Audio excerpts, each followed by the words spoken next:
पर मैंने कोना पकड़ा। कोना क्यों पकड़ा? क्योंकि अपन जैसे कि अभी भले कह रहे मालवे के, पर जैसे डॉक्टर भुवन मोहिनी जी भी कह रही कि मेरे को भी मालवे में, अब इनको खाली मालवे में रह रहे कि मालवे की प्रैक्टिस हुई है, ये है नहीं।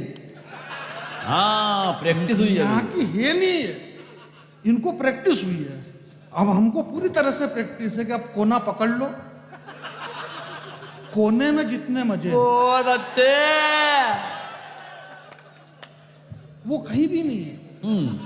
मैं पचौर में उनको होना भी थी, क्योंकि भाई वो नहीं करे तो कौन करे, धर्मेंद्र जी की बुढ़ापे में, तो सारी बातें हुई। तो अब बाद में मालूम पड़ा कि यार वो धर्मेंद्र को नहीं मिला। धर्मेंद्र को इसलिए नहीं मिला क्योंकि वो मिथुन को मिला।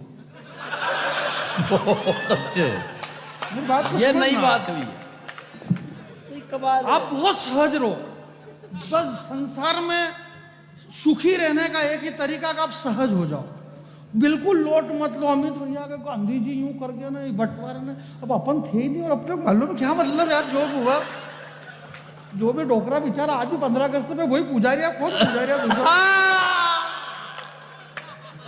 बहुत अच्छे।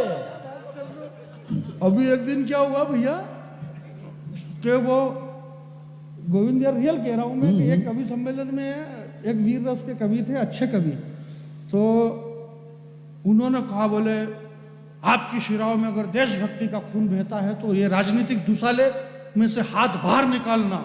तो एक जना फटाक से बोले, ये हाथ बाहर निकाले पर तुम पहले भाजपा के कार्यालय से पांव बाहर निकालो। बहुत अच्छे। सब ही ऐसे ही है। बहुत अच्छे। सब तो आई समझ में, मैं भी अब स्थिति ऐसी है तो क्या करें। तो इसलिए आप सहज हो जाओ, सरल हो जाओ। कविता, संस्कार, संस्कृति में ऐसा ज्यादा जानता नहीं हूं। इन्होंने खाली पहले ही प्लान बना रखा था कि एक ओपनर और एक ही बाद वाला, बाकी मेरा कोई इतनी योग्यता नहीं है। मैं आपके बीच में ये कह रहा था कि जिस दिन से घर से बाहर तेरा पांव चला गया, आए हाय। मिथुन भैया, मिथुन दादा को पुरस्कार मिला बाला दादा साहब फाल्के। फाल्के। ये क्यों मिला आ, भैया? ये इसलिए मिला क्योंकि ये धर्मेंद्र, मैं ये नहीं कहूं धर्मेंद्र को नहीं मिला तो इसको मिला। ये रियल मिथुन दा को इसलिए मिला क्योंकि इस दुनिया में अगर सबसे बड़ी चीज है तो वो है दुआ, आशीर्वाद। एक युग का, सतयुग, त्रेता, द्वापर और कलयुग, एक युग का सबसे बड़ा ताकतवर व्यक्ति जिसके तरकस के रखे हुए तीर दुनिया की पूरी दिशा बदल सकते थे, वो सूर्यपुत्र कर्ण, जिसने ब्रह्मास्त्र का ज्ञान प्राप्त किया, परंतु समय पे जब वो शापित हो गया तो उसका रथ का पहिया धरती ने डस लिया ना। अब मेरे को ये बताओ कि यार जब वो युद्ध का मैदान है तो वहां क्या कीचड़ था क्या? हाँ भाई सवाल खड़ा हो रहा है, नहीं सही बात है। एक सवाल खड़ा हो रहा और ये खड़ा सवाल बैठ नहीं रहा वापिस। कैसे बैठेगा जब धस गया तो? भाई मैदान, क्रिकेट मैदान कहाँ है? अपन जब क्रिकेट खेलते हैं तो क्या वहां कीचड़ रहता है क्या? हाँ। तो जब वो इतना बड़ा युद्ध कुरुक्षेत्र का, इतना बड़ा, जहाँ 40 करोड़ लोग खड़े थे, 18 अक्षौणी सेना आमने सामने, जहाँ स्वयं योगेश्वर श्री कृष्ण खड़े हुए और कर्ण का रथ का पहिया धरती में धस गया, तो समझ में ये नहीं आ रहा कि क्या वहां पे कीचड़ था, कि क्या पानी गिर गया था, कि हुआ क्या? तो इससे यह सिद्ध होता है कि आप कितने ही ताकतवर हो जाना, परंतु अगर आप शापित हैं तो जब साप आपके आड़ में आएगा तो ये धरती आपका पहिया डस लेगी, यानी कि जैसे ही जमने का टाइम आएगा और आप पंच भूल जाओगे। ये बहुत अच्छे। जो जो सादगी है। सादगी क्या, ये जो अरे कई बार ये जो हाथ पे लिखते हैं ये भूल जाते हैं कि ये सुना है कि ये सुना, ये वाली चेपू की ये वाली चेपू, ये वाली सुनो कि ये वाली सुनो, और पीछे से कोई कहता था बोले कुछ भी मत सुना, बैठो, और आदमी को बैठना पड़ता है। क्या करे? तो मेरा ये मानना है कि मिथुन दादा के साथ में दुआ थी। अब दुआ कौन सी, मैं पूरी बात कह रहा हूं। प्रीति जी पहली बार आपके दर्शन हुए, और प्रीति पांडे जी प्रतापगढ़ से हमारे बीच में, और वहां से चल करके आई तो बहुत सारे लोगों का दिमाग खराब हुआ, कितने महीने पहला निकली होगा। वो एक तो साड़ी में लथड़ लथड़ चलाई भी नहीं, लताड़ लताड़। और वो इतना दूर से तो औरताओं का दिमाग, भाई अपन तो गांव का मालूम है कि अभी कवि सम्मेलन चल रहा है, ये 4-6 महीने पहले मेरे गांव में कवि सम्मेलन करा, बड़े बड़े होर्डिंग छपे, बोले डॉक्टर भुवन मोहिनी, डॉक्टर भुवन मोहिनी। तो छोटे से गाँवड़े में औरतें उनके समझ ही नहीं आई, बोले डॉक्टर भुवन मोहिनी तो या कोई बड़ी बच्चा बच्ची की अच्छी कोई डॉक्टर होएगा। तो मेरे घर पे 3-4 डोकरियां होना ही, चाय पीने के लिए इनको बुलाया तो बोले नमस्ते जी, बोले नमस्ते नमस्ते, बोले हमारे संजूड़ा की शादी हुई है ना, यो दूसरा संगत हुई है, पर हमारे संजूड़ा के कहीं नाना नानी नहीं हुई।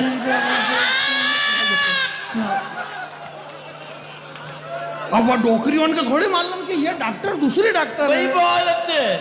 वो यूं समझे कि भाई मतलब महिला है तो डॉक्टर, ये वही डॉक्टर होगी। हाँ तो और बोले ये भी फिर शर्मा के बोले नहीं नहीं देखो ऐसा ऐसा माँ जी ऐसा कुछ नहीं, बोले ऐसा कुछ नहीं, ऐसा है नहीं, क्यों नहीं ऐसा? बोले नहीं ऐसा नहीं, बोले ऐसा कि ऐसा ही है। 12 साल हो गया, आप शर्माओ मत। बोले मैं आपको क्या बताऊं? बोले नहीं आपके बताना पड़ेगा। बोले मैं क्या बताऊं, आप समझने की कोशिश करो। बोले क्यों कोशिश करा, या आप कोशिश करो। मैं क्यों कोशिश बहुत अच्छे, करो, जरा मिलके ठोको एक बार यार, बहुत अच्छे। कोई ये भाई आप कोशिश करोगे, क्योंकि आपका माता पिता ने आपके पढ़ाई लिखाई और डॉक्टर बनाई, तो आप डॉक्टर हो तो फिर आप यह बताओ कि हमारा संजूड़ा के 12 साल हो गया, बहुत अच्छे।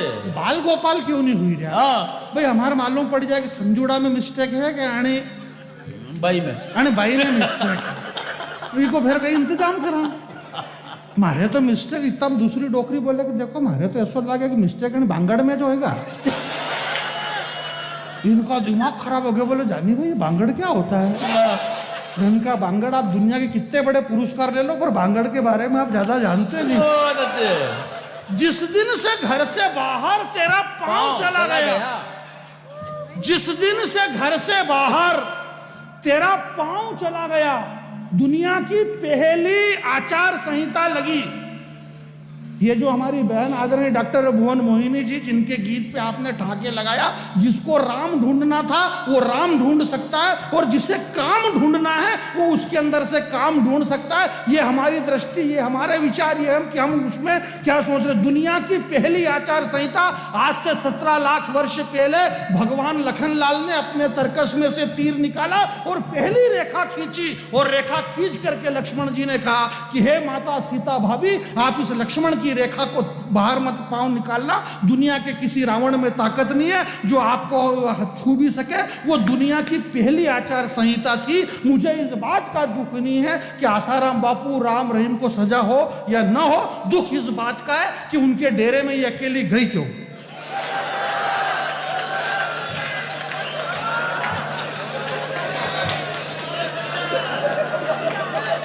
बहुत अच्छे। जिस दिन से घर से बाहर तेरा पांव चला गया, यहां बहुत बड़े लोग बैठे हुए हैं, राजनीतिक लोग बैठे हुए हैं, यहां कवि लोग बैठे हुए हैं, और ये वो कवि हैं जो सब कर रहे थे मन से। बोले यहाँ नीचे कवि बैठे, नीचे कवि, ये नीचे इसलिए बैठे हैं क्योंकि हम ऊपर बैठे हैं। इसलिए ये नीचे बैठे हुए हैं क्योंकि तराजू का पलड़ा वही भारी होता है जिसमें वजन होता है। तो ये भारी लोग नीचे बैठे हैं, उनके लोग नीचे। क्या बढ़िया बात है। अरे बढ़िया क्या, यूं मन रखना पड़ेगा भैया, सब बोल बोला के 80 बातें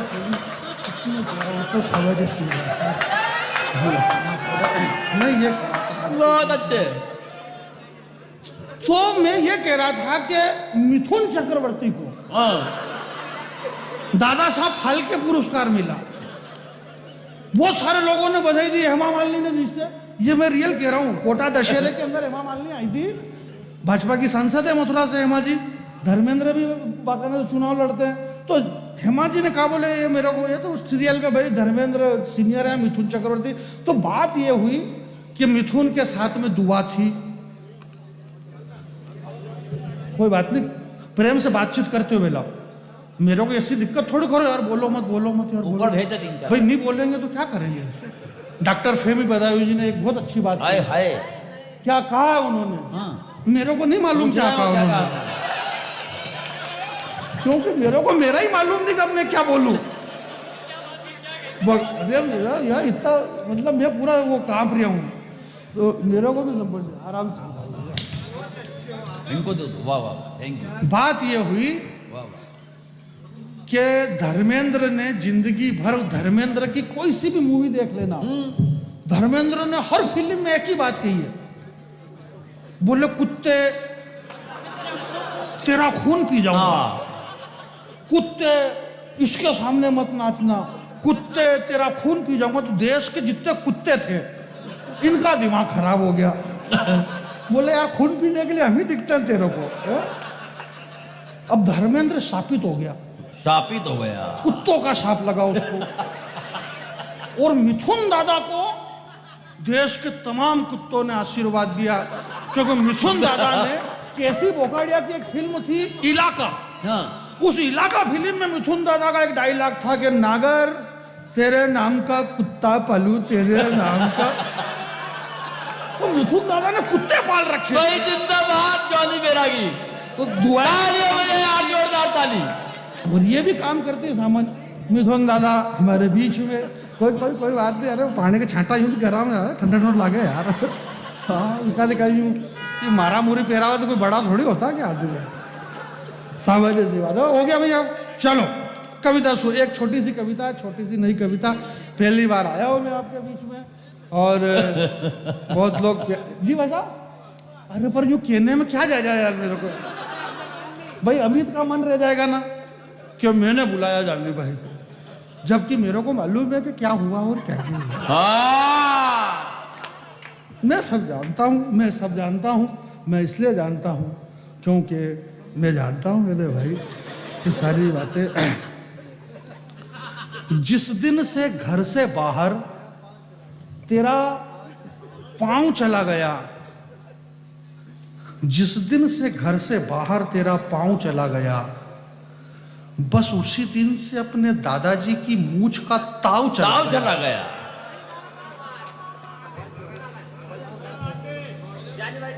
मजे क्या, अब वो तो यार छोरी भाग गई, कालो मुंडो करें तो उनके मजे आ गए यार।